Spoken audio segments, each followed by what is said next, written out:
사랑하는 성도 여러분, 오늘 본문은 너희가 쓴 문제에 대하여 라는 언급으로 시작됩니다.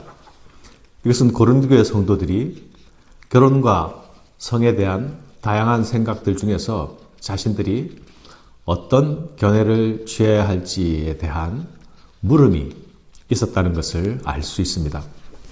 바울은 고린도 교회 성도들에게 이 물음에 대한 답변을 주고 있습니다. 이 내용에서 부부간의 관계와 결혼과 독신 또 이혼에 관한 문제들이 언급됩니다. 먼저 결혼에 대한 말씀입니다. 당시 고린도 교회는 부부간의 금욕적인 생활을 하는 것이 더 영적인 삶이라고 주장하는 견해에 영향을 받고 있었던 것으로 보입니다. 당시 헬라의 영지주의 사상은 육체와 성에 대한 두 가지 극단적인 태도를 가지게 했습니다. 하나는 성적 자유와 방종으로 나아가게 만들었고, 다른 하나는 극단적 금욕주의적으로 자기 부인의 태도를 취하게 했습니다. 이런 분위기 가운데서 영적인 그리스도인들은 어떤 입장을 취하는 것이 옳은가에 대한 물음은 자연스러운 것이 될 수 있을 것입니다. 이에 대한 바울의 답변은 무엇입니까? 남자나 여자나 다 결혼을 해라. 남편은 아내에게, 아내는 남편에게 서로에게 각각 결혼의 의무를 다하라. 남편이나 아내나 모두 자기 몸을 자기 것으로 주장하지 말라. 서로 분방하지 말라. 다만 기도하기 위하여서 서로 간에 합의된 잠시의 분방은 가하다. 그러나 다시 합하라. 이렇게 제시하는 조건들은 모두 결혼관계 안에서 부부의 성생활과 관련된 언급입니다. 여기에 하나의 뚜렷한 흐름이 있습니다.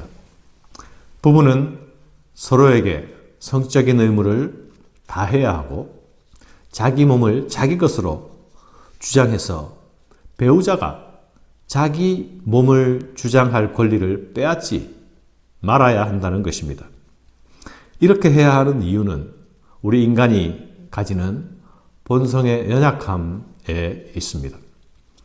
자칫 성적 절제를 하지 못함으로 음행으로 흐를 수 있고, 그것은 곧 사탄의 시험에 빠지는 일이 되기 때문이죠. 우리 시대는 성적 자기 결정권이라는 것을 아주 중요하게 여기는 시대가 아닙니까? 그러나 우리는 바울의 권면 속에서 귀담아 들어야 할 원리가 있습니다. 그것이 무엇입니까? 그리스도인 부부는 각자 자기를 주장하는 것이 아니라 서로 간에 사랑의 종이 되어야 하는 것입니다. 자발적으로 자기를 내어줍니다. 자발적으로 복종하는 관계로 들어갑니다. 그것이 그리스도인의 부부관계임을 기억합시다. 이 사랑의 복종관계가 흔들리거나 깨어질 때 사탄의 위험에 노출되는 것입니다. 부부간에 자기 몸을 자기 것으로 주장하는 세상은 시험에 노출되어 있는 불안한 세상입니다. 그러나 그리스도인의 결혼과 성은 시험을 위해서가 아니라 하나님께서 우리에게 주신 거룩한 선물입니다. 두 번째, 바울은 결혼과 독신의 문제에 대한 자신의 견해를 밝히고 있습니다. 나는 모든 사람이 나와 같기를 원하노라. 그러나 각각 하나님께 받은 자기의 은사가 있으니. 결혼을 할 것인가 말 것인가의 문제는 받은 은사대로 선택하는 것이라 말씀합니다. 각 사람이 하나님께 받은 은사가 있다고 말씀하고 있죠. 결혼하지 않고 바울처럼 독신으로 지내는 것도 가합니다. 혼자 된 과부라 할지라도 반드시 재혼을 해야 하는 것도 아니라 말합니다. 그러나 여기서도 주목할 문제가 있습니다. 그것이 무엇입니까? 바로 절제의 문제를 언급하고 있습니다. 9절의 말씀, 만일 절제할 수 없거든 결혼하라. 정욕이 불타는 것보다 결혼하는 것이 나으니라. 나의 선택이 사탄의 시험에 빠지거나 음행의 죄에 빠지는 것이 되게 하지 말라고 말씀합니다. 결혼을 선택하는 것도, 비혼을 선택하는 것도 거룩을 향한 선택이 되어야 합니다. 내 선택의 자유가 거룩을 향한 선택이 아니라 시험과 음행으로 떨어지게 만드는 것이어서는 안 되는 것입니다. 그러나 이미 결혼한 사람들에게는 어떻게 말하고 있습니까? 이들은 이미 결혼이라는 것을 선택한 사람들이 아닙니까? 이들은 갈라서지 말아야 합니다. 이혼하지 말아야 하는 것입니다. 이미 결혼한 배우자가 믿지 아니한 사람이라 할지라도 이 믿음의 문제 때문에 배우자를 버려서는 안 된다고 말씀합니다. 여기서도 귀 기울여 드려야 할 부분이 있습니다. 불신의 배우자와 함께 사는 일은 불신의 배우자나 자녀들이 하나님의 언약 백성이 되는 기회를 가지는 일이 된다는 것입니다. 이 경우에 믿음을 가진 사람은 불신의 배우자와 또 그 사이에 난 자녀들을 향해서 하나님께서 주신 소명이 있다고 생각해야 하는 것입니다. 그러나 여러분, 이 경우에도 불신자인 배우자가 이 믿음의 이유로 갈라서기를 요청하면 갈라설 수도 있다고 말합니다.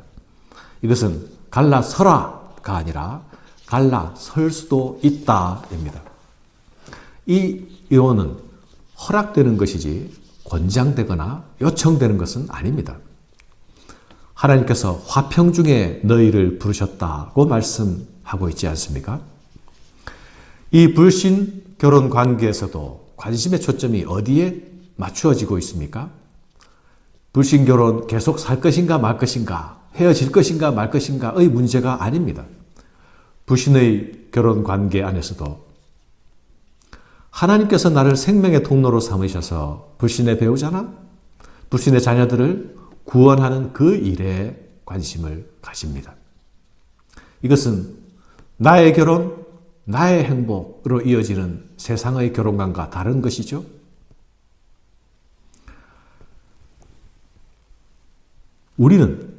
그리스도인인 우리는 결혼의 영역에서조차 나의 행복이 아니라 하나님께서 우리에게 가지는 관심처럼 생명에 관심을 가지는 그런 사람이어야 한다는 것을 말씀하고 있습니다. 마지막으로 바울은 오직 주께서 각 사람에게 나눠주신 대로 하나님이 각 사람을 부르신 그대로 행하라 말씀합니다. 하나님은 각 사람을 하나님의 섭리에 따라 부르셨습니다. 그리고 부름을 받은 각 사람에게는 각각 필요한 은사들을 주셨습니다. 우리는 우리가 부름을 받은 자리가 다른 사람과 다르다는 것 때문에 서로 비교해서는 안 됩니다. 그것을 서로 비교해서 위축되어서도 안 되지만 그것을 비교하여서 자랑해서도 안 됩니다. 중요한 것은 우리가 부름을 받은 자리가 아니라 부름을 받은 내가 그리스도 안에 있는가 아닌가가 중요한 것입니다. 그리스도 안에 있다면 내가 이방인의 자리에서 부름을 받았든지 또는 종의 자리에서 부름을 받았든지 그것이 중요한 것이 아니라는 것입니다. 이방인의 자리, 종의 자리 이런 것들은 우리가 잠시 지나가는 이 땅에서 우리가 입고 있는 겉옷에 불과합니다. 우리가 입고 있는 겉옷보다 중요한 것은 우리 안에 있는 그리스도께서 우리에게 주신 그 새로운 신분, 새로운 생명입니다. 영원히 변하지 않을 우리의 신분과 생명, 그것이 중요한 것입니다. 이 생명, 이 신분을 소유한 사람들은 우리가 지금 종의 자리에서 부름을 받았는가, 자유인의 자리에서 부름을 받았는가, 이것과 더불어 씨름하지 않습니다. 우리가 부르신 외적인 조건, 우리가 부르심을 받은 외적인 조건에 의해서 매이지 말아야 하는 것입니다. 너희는 값으로 사신 것이니 사람들의 종이 되지 말라. 형제들아, 너희는 각각 부르심을 받은 그대로 하나님과 함께 거하라. 사랑하는 여러분, 우리가 부름받은 자리, 그것 때문에 매임이 없기를 바랍니다. 우리가 부름받은 자리를 가지고 불평하는 일이 없기를 바랍니다. 오직 하나님께서 내게 주신 은사대로 하나님을 섬기고 사람을 섬깁시다. 부름을 받은 대로 하나님과 함께 거하라 말씀하시지 않습니까? 오늘도 이 우리를 부르신 그 하나님의 뜻을 즐거워하며 그 뜻을 이루어 드리는데 우리를 드리는 복된 한날이 되시기를 바랍니다. 감사합니다.